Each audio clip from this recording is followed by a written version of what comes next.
हमारे साथ जुड़े रहने के लिए दिलकश मैसेज को अभी सब्सक्राइब करें और बेल आइकन दबाकर उसको ऑल पर क्लिक कर दें।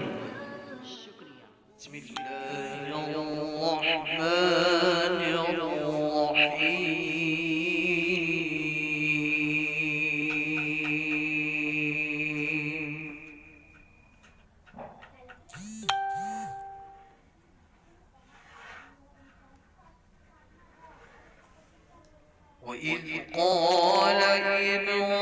إبراهيم رب اجعل هذا البلد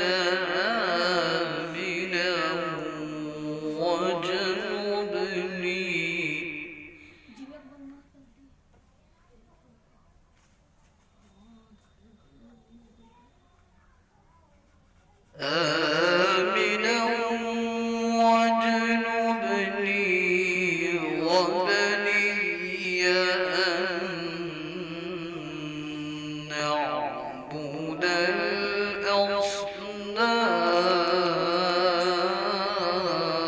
الأصنام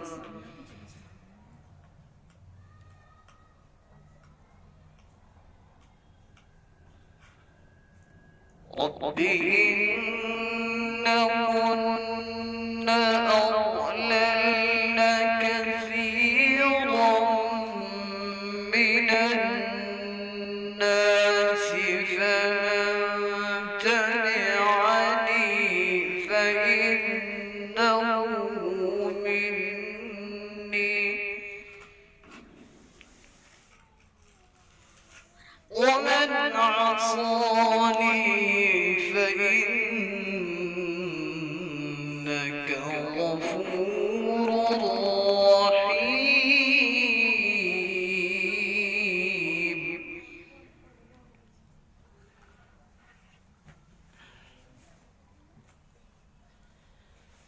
ربنا ربنا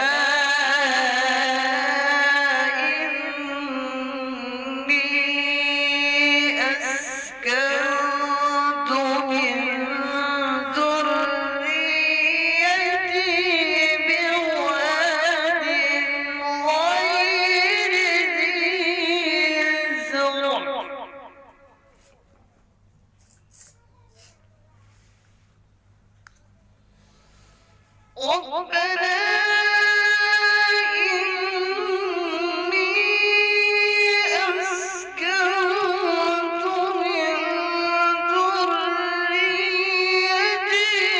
بواد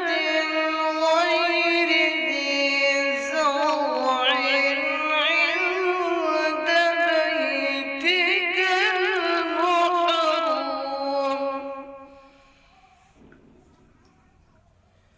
ربنا ليقيموا الصلاة فاجعل أفئدة من الناس تهوي إليهم